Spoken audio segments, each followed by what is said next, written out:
and more particularly the chief guest today. I bring you greetings from one who was the fourth president like you, the Honorable Uhuru Kenyatta. I was speaking to him as I was driving in to Lukenya, and he was so excited. He leaves the country tomorrow, and he asked me to convey his message of welcome to you. And there's so much, again, as Mheshimiwa Jessica Balu, Member of Parliament for this area, you did make some very interesting comparison between our chief guest and yours truly. That you are born the same year, believe it or not. But Mr. President was born in February and I was born in December. They went on to found Botswana Patriotic Front, and we are members of Wiper Patriotic Front. And then you have come visiting. I hope I'll go visiting. In fact, my plan says by Wednesday I'll land in Gaborone. So I hope you'll be home by then and to be able to visit. So let me make this submission in writing, because if I don't, my brother PLO Lumumba will have carried the day. And as Sylvia said, it's so difficult to speak after PLO. But PLO must tell you, I'm very personally proud of you because of what you have done to this university.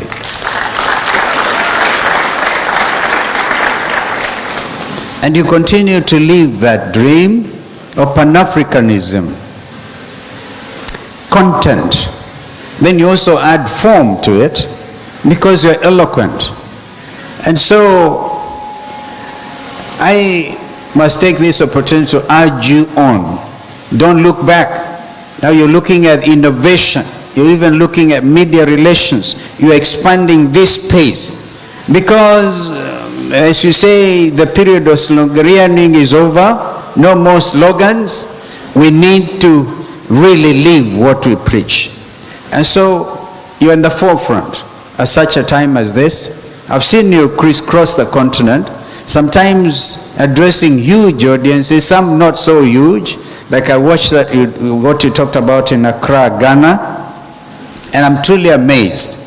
And so I wasn't here when Malema was here, because I was afraid that these Kenyans were going to look at me differently. But that's a true African, a true son of this continent, saying it as it is. Because the era of preaching that we are the African lion has come to an end. Because must come to an end literally, and really do something. We often talk about the Asian tigers, Mr. President, the Asian tigers, and then we say the time for the African lion has come, and the elephants and all. We need to lift this country. The moment has come. And now the rest of my remarks must be in writing. This university holds a very special place in my heart. Every visit reminds me of its remarkable journey. From the laying of the first stone to this very moment, as we break ground for the Pan-African Institute. It is a story of vision, of courage, and unwavering perseverance. That's why you address that the dress code here is not a suit or a jacket like Governor Mutula is wearing. And imagine this mama and our late brother Justice Kasanga Mulwa were able to do the impossible. The dream of Justice retired Kasanga Mulwa and Mrs. Mother Mulwa has not only endured, it has indeed flourished. Kenya University stands today as a shining example of how vision, determination, and purpose can create transformative institutions. Because of their vision, makwiny proudly hosts Kenya's first non-profit university dedicated to African empowerment through education and through innovation. This is the essence of transformation. The belief that with commitment and persistence, we can build institutions that educate minds, shape futures and strengthen our continent. Distinguished guests, Africa and the world bade farewell to one of our greatest Pan-Africanists, the second Prime Minister of the Republic of Kenya, Right Honorable Raila Amolo Odinga. Your heartfelt tribute to him this morning deeply moved me. I'm certain that from the mountaintop, my dear brother and friend Raila is smiling down upon us and upon you, proud of your tribute to him in his honor this morning. And what Junior forgot to say is, when I did not contest the three presidential elections in a straight line, it's because I chose for the first two to be my brother's running mate. And the third one, I did not even offer my candidature. I said I was going to really support him unconditionally. And that we did. Raila's Pan-Africanism was never merely ideological. It was a way of life. For decades, he championed African unity, economic cooperation, and leadership that prioritizes people. He believed passionately that Africa must speak with one voice, and that our continent's future depends on our ability to stand together. As the African Union's High Representative for Infrastructure Development, Raila carried this dream across Africa. He envisioned a continent connected by railways, by roads, by energy corridors, and digital networks. A continent bound not by borders, but by shared purpose. He often reminded us, I quote, "Africa cannot trade or integrate without infrastructure," end of quote. For Raila, this connection was more than development. It was liberation. And therefore, I also agree with you, my brother PLO, when you say the time for economic liberation is now. It was important. Our forefathers, a lot of whom are actually being depicted right in front of us, struggled and fought for African political liberation. And that was achieved. And I think the story of Kwame Nkrumah and the argument at the OAU summit at that time, whether they should have gone for integration, which was, I think others like Mwalimu Nyerere and others, that a few had a different way of looking at it. But imagine Kwame Nkrumah's dream been agreed with. This will be a continent like no other. So now, for my brother Raila, even in death, his spirit continues to inspire. His voice reminds us that Africa's power lies in cooperation, not in division, in dignity, not in dependency. May his soul rest in eternal peace, and may his dream for a united Africa live on. Of course, he joins many, many others. I can tell you, for example, at the occasion, to even reach out to brother leader who was misunderstood, Muammar Gaddafi. I see my friend PLO. I think you need to look a little bit at that contribution. Muammar's vision was for an African foreign policy, which is common, and African defense policy, which is also common. But I can see that there are difficulties in achieving some of these things. Ladies and gentlemen, there is truly a wind of change sweeping across our continent.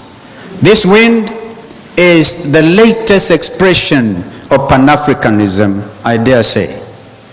The wave of Gen Z-led protests across Africa against bad governance, against corruption, impunity, lack of transparency, electoral fraud, and rising living costs is a powerful testament to a new generation rising.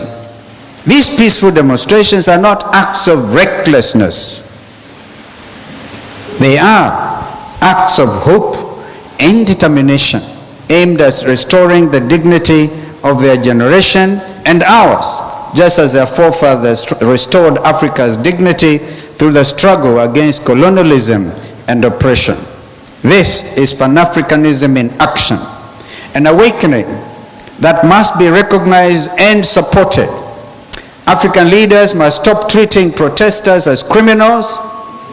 In the case of Kenya, In the case of my own country, a senior counsel, I went out there, PLO, next to committing maximum prison, to enter and defend young Kenyans who are charged under Prevention of Terrorism Act, that your own children were even seen as terrorists.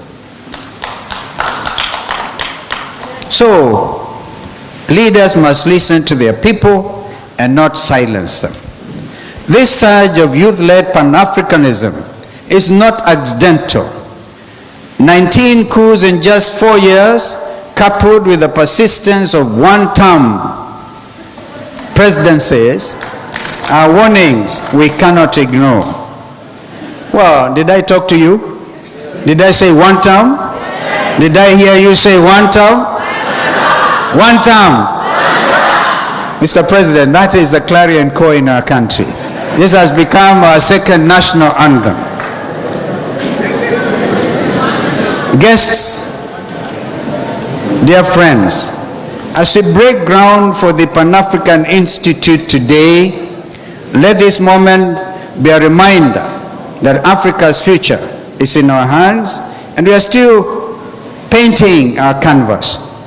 Let this institute be a beacon, a place where ideas ignite, talents are nurtured, and Pan-African ideals are brought to life through education, through innovation, and through action. Together, let us continue the work of building a continent where opportunity, where dignity, and prosperity are within reach for all. Let us honor the legacy of those who came before us and empower the generation that is rising now. The journey is long, but the vision is clear. An Africa united, strong, and free. Viva Africa! Viva, Viva Africa! Viva. Comrades power! Power. Comrades power! Power. Comrades transaction. You know what that means. God bless you. God bless the Republic of Kenya. God bless the Republic of Botswana. Long live Africa. The time for Africa to rise is now. Amen.